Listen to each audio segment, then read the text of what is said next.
The CPI makes really no sense in the laundry industry, and I'll make a case in this video why this is correct, and I'll make also some recommendations. So stay tuned. Hi, my name is Christian Wutzerball. I support the textile service industry with management training, now in Textile Service 4.0, and practical hints that I can implement right away. Now I'm activating my English channel. And there will be more videos like this for the textile rental industry, for the laundry industry.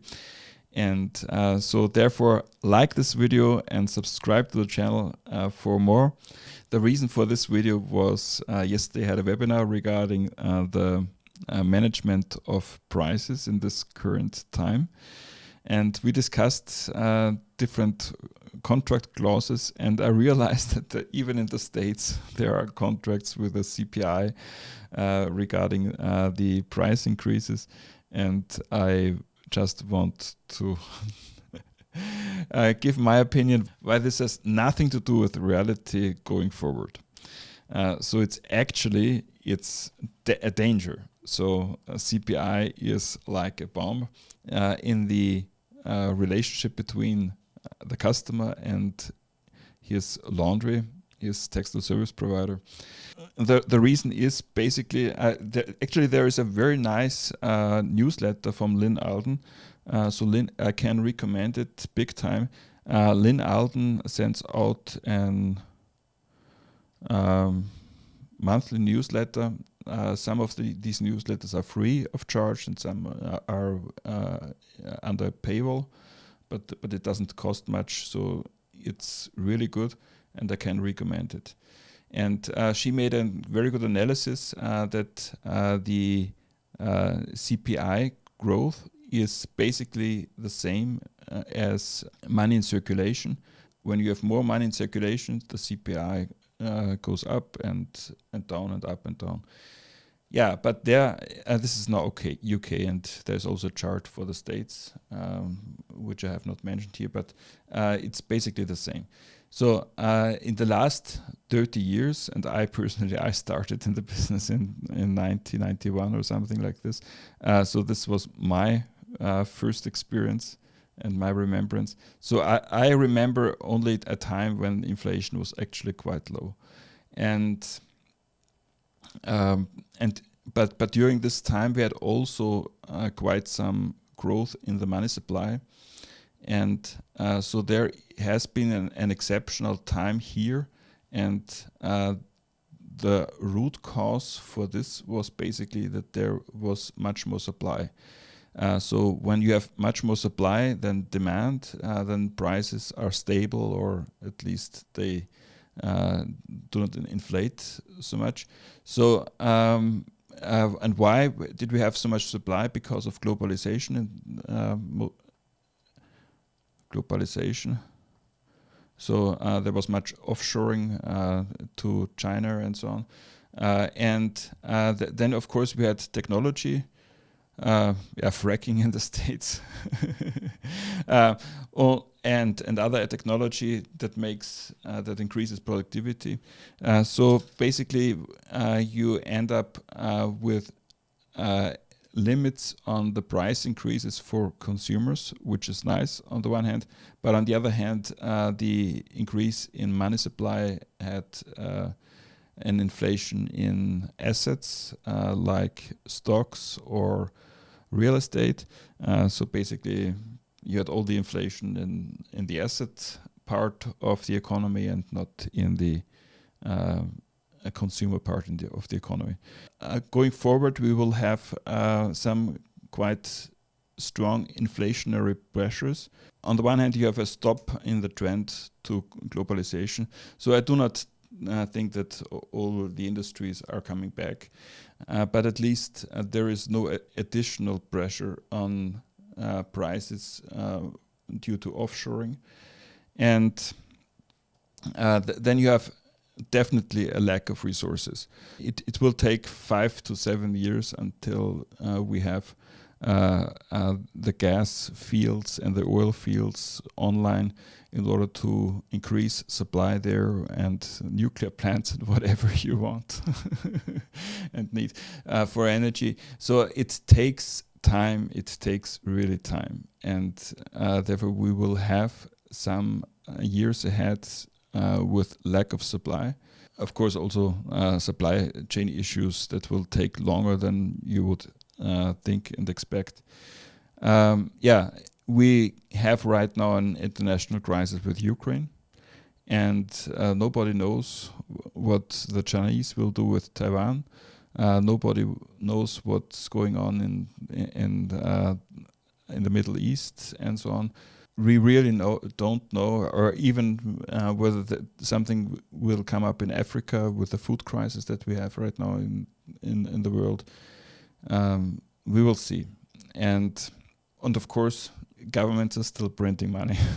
There is now a reduction in the quantitative easing, yes, but we will see how long this will continue, and as soon as we will have some crisis and recession, we'll see whether the central banks and the politicians will not start again to increase the supply.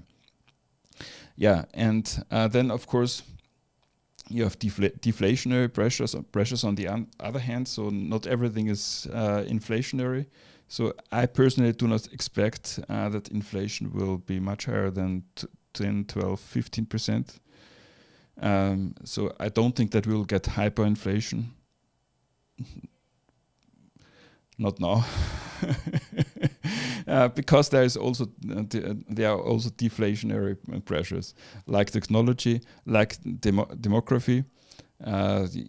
Young adults, young families have much more demand than retired persons. So you, the older the society, the less demand. And then, of course, we will most probably have a recession in fall, and this will reduce inflation, big time. So we'll see what will turn out, and the only thing that we really know is that there will be much up and down in the next 5 to 10 years. So we really don't know. So that's the reality, that it will be unstable in the next 5 to 15 years. We will not have the same situation as in the past 30 years. And then this leads me to the CPI. The CPI is by definition a consumer price index and has nothing to do with the laundry index. There is no laundry index actually. So a consumer price index is per definition no laundry index. And you have also different CPIs and different price indices. For instance, you have the producer price index (PPI), and this producer price index is now at 12%, and the CPI is at 8%, and the core CPI at 6%. So everything is different, and why not choose one or the other? It's just deliberate. It makes no sense. The laundry industry has not so much margin that you can that you can afford a wrong index over more than a few months. So this is actually a big issue. And when I look at an example in Europe, so I had a discussion yesterday with someone from the States, and in the States it's different. It's obviously much less, but in Europe we have an inflation in the laundry industry of 20%, something like this. So when labor is 25%, we have actually 22% increase in minimum wage in Germany, which has an effect on all of Europe, and therefore we will have an inflationary pressure from the labor market of about 20%. Textiles are probably up 20%, which is not so much in the States, but in Europe the euro is weaker now, so we buy the linen from Pakistan also at a higher price. Chemicals, of course, is correlated to the oil price, and energy is there's an increase big time in Europe, and also other costs have much inflation. And therefore you end up with about 20%. Maybe some laundries are at 15%, but others are at 25%. It really depends. So that's the situation here. And I would assume that the inflation in the States is also not the CPI. So when you summarize this, the CPI used to work in contracts because 0 is 0. So if the CPI is just 0%, 1%, 2%, the difference is not so big. And but right now we have an inflation that is unpredictable. So we do not know the inflation 6 months ahead, and we will have this situation the next 5 to 15 years, most probably. And on the other hand, the contracts in the rental business are long-term. So you need to make long-term contracts because you buy the linen, you buy the garments, and you need to amortize it over the whole contract. And therefore, you need a way to negotiate the prices, because the CPI has actually no correlation with the reality in a laundry. And therefore, it's important to appreciate that every laundry and every service is different. So rental garments are different than flat linen. When you have COG, it's different than rental. So every service is different, and every laundry is different. So we need transparency between of the cost structure, of the cost drivers. We need fairness, and we need trust between the business partners, and we need also to optimize the costs. So we need to solve this problem together. So you can optimize the costs on the one hand at the laundry. So you can improve the energy consumption and the productivity of labor and stuff. But you can also optimize the service and the item list and how the frequency of deliveries and stuff.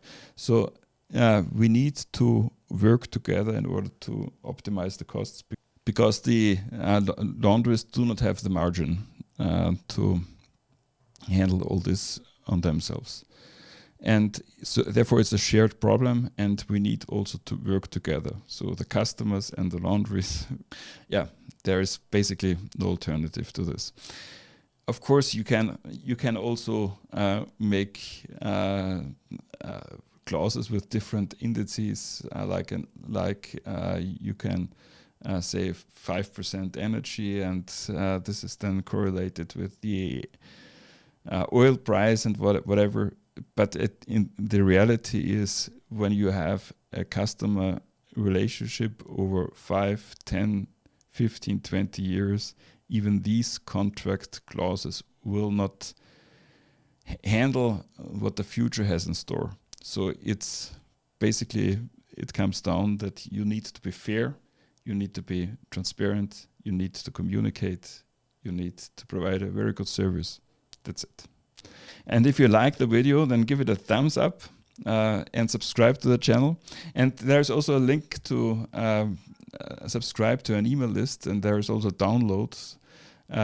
So when you want to receive a newsletter, especially for the laundry industry and for executives, in the laundry industry, then I think it's a very valuable information. And we'll see us in the next one. Bye-bye.